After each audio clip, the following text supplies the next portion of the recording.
Paris Olympic ਤੋਂ ਵੱਡੀ ਖੁਸ਼ਖਬਰੀ ਹੈ। ਇੱਕ ਨਹੀਂ ਸਗੋਂ ਦੋ ਖੁਸ਼ਖਬਰੀਆਂ ਨੇ। ਇੱਕ ਤਾਂ ਭਾਰਤ ਦੇ star javelin thrower Neeraj Chopra final ਲਈ ਕੁਆਲੀਫਾਈ ਕਰ ਗਏ ਨੇ ਤੇ ਦੂਜੇ ਪਾਸੇ ਰੈਸਲਰ ਵਿਨੇਸ਼ ਫੋਗਾਟ ਵੀ ਕੁਆਟਰ ਫਾਈਨਲ ਵਿੱਚ ਪਹੁੰਚ ਗਈ ਹੈ।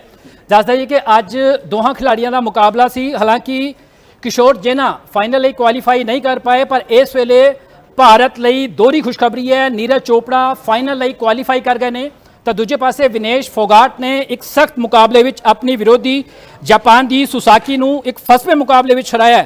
ਆਖਰੀ 5 ਸਕਿੰਟ ਵਿੱਚ ਉਸਨੇ ਆਪਣੇ ਵਿਰੋਧੀ ਨੂੰ ਚਿੱਤ ਕੀਤਾ ਤੇ ਪੁਆਇੰਟਸ ਬਣਾ ਲਏ।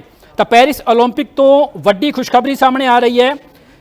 ਰੈਸਲਰ ਵਿਨੇਸ਼ ਫੋਗਾਟ ਨੇ ਆਪਣਾ ਪਹਿਲਾ ਮੁਕਾਬਲਾ ਜਿੱਤ ਲਿਆ ਹੈ ਤੇ ਕੁਆਟਰ ਫਾਈਨਲ ਵਿੱਚ ਉਹ ਪ੍ਰਵੇਸ਼ ਕਰ ਗਈ ਹੈ। ਆਖਰੀ 5 ਸਕਿੰਟ ਵਿੱਚ ਵਿਰੋਧੀ ਨੂੰ ਚਿੱਤ ਕੀਤਾ।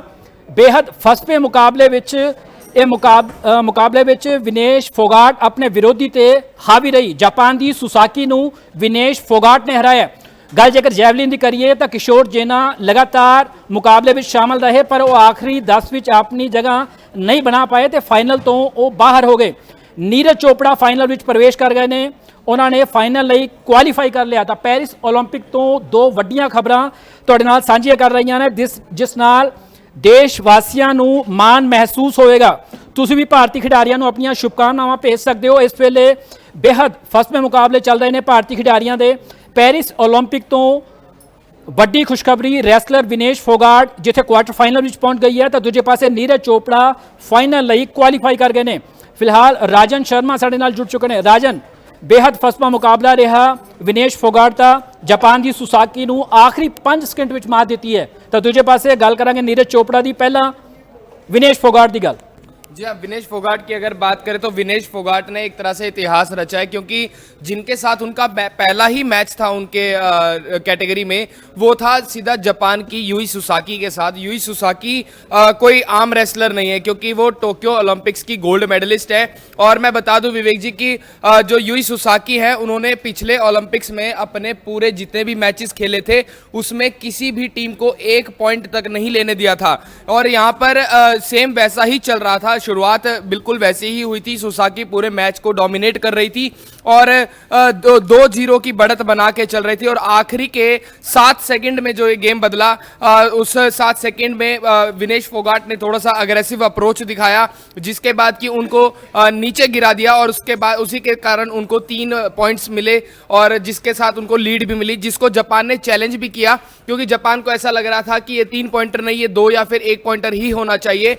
लेकिन उनका जो रिव्यू था वो भी खारिज कर दिया गया और लिहाजा विनेश फोगाट अब क्वार्टर फाइनल में पहुंच गई हैं और उनसे पूरी उम्मीद है भारत को मेडल मिलने की, क्योंकि अभी तक भारत जिस तरीके से खेलता आ रहा है पूरी उम्मीदें लगाई जा रही थी कि काफ़ी ज़्यादा मेडल आएंगे। लेकिन आखिरी मोमेंट पे जो ब्रॉन्ज मेडल मैचेस हारना या फिर 4th पोजीशन पे फिनिश करना, लेकिन विनेश फोगाट और नीरज चोपड़ा दोनों से बहुत ज़्यादा उम्मीदें हैं और नीरज चोपड़ा ने भी कुछ वैसा ही करके दिखाया है। बिल्कुल राजन, ਇੱਥੇ ਕਿਸ਼ੋਰ ਜੇਨਾ ਦੀ ਵੀ ਗੱਲ ਕਰਨੀ ਬਣਦੀ ਹੈ। ਬੇहद ਉਹ ਫਾਈਨਲ ਵਿੱਚ ਨਹੀਂ ਪਹੁੰਚ ਸਕੇ, ਪਰ ਉਹਨਾਂ ਨੇ ਸਖਤ ਮੁਕਾਬਲਾ ਪੇਸ਼ ਕੀਤਾ ਤੇ ਨੀਰਜ ਚੋਪੜਾ ਤੋਂ ਹਰ ਇੱਕ ਨੂੰ ਆਸ ਹੈ ਔਰ ਨੀਰਜ ਚੋਪੜਾ ਹਰੇਕ ਦੀ ਆਸ ਤੇ ਖਰਾ ਵੀ ਉਤਰੇ ਨੇ ਜਿਸ ਤਰੀਕੇ ਨਾਲ ਉਹਨਾਂ ਨੇ ਪ੍ਰਦਰਸ਼ਨ ਕੀਤਾ। ਆਪਾਂ ਦੋਹਾਂ ਖਿਡਾਰੀਆਂ ਦੀ ਗੱਲ ਕਰਾਂਗੇ। ਪਹਿਲਾਂ ਗੱਲ ਕਰਾਂਗੇ ਕਿਸ਼ੋਰ ਜੇਨਾ ਦੀ। जी किशोर जेना की अगर हम बात करें तो किशोर जेना बेशक काफ़ी अनुभवी खिलाड़ी भी हैं और 2023 एशियन गेम्स में उन्होंने सिल्वर मेडल भी लिया था। लेकिन उसके बाद आज जब इस ग्रुप ए में जिसमें वो पार्टिसिपेट कर रहे थे उसमें काफ़ी ज़्यादा दिग्गज खिलाड़ी भी थे, लेकिन अफसोस किशोर जेना जो है महज 80.77 मीटर पर जो इस भाला को फेंक सके, जिसके कारण वो 9वीं पोजीशन पर बने हुए थे अपने ग्रुप में। और इस जो गेम के नियम है वो ये नियम है कि जिसमें 2 ग्रुप्स में टीमों प्लेयर्स को बांटा जाता है, जिसमें अलग अलग ग्रुप्स में बारी बारी से भाला फेंका जाता है और उसके बाद इसमें अगर 84 मीटर से ऊपर कोई भाला फेंकता है तो वो डायरेक्ट क्वालिफाई कर जाता है फाइनल के लिए। लेकिन जो बचते हैं वो फिर बाद में उनके डिस्टेंस के हिसाब से उनको आंका जाता है और फिर उस हिसाब से टॉप 12 की एक लिस्ट बनाई जाती है। तो वो उसमें नहीं पहुंच सके, जिसके कारण कि वो बाहर हो गए हैं। लेकिन जो स्टार प्लेयर थे वो थे नीरज चोपड़ा, जिन पर सबकी नजरें थी। नीरज चोपड़ा पहले ही थ्रो में, पहली ही बारी उनकी थी अपने ग्रुप में और पहले ही थ्रो में उन्होंने 89.34 मीटर का जो है डिस्टेंस कवर किया और 89.34 आज तक का उनका पर्सनल बेस्ट भी बन गया है, क्योंकि इससे पहले नीरज चोपड़ा का जो पर्सनल बेस्ट था वो था 89.30 मीटर, जो कि उन्होंने 2022 में पावो नूर्वी गेम्स जो कि फिनलैंड में हुए थे उसमें मारा था। लेकिन आज इस ओलंपिक्स की शुरुआत में ही इतने कॉन्फिडेंट नजर आए, लगा ही नहीं कि उन्होंने कोई एफर्ट ज्यादा मारा हो इस मार्क तक पहुंचने के लिए।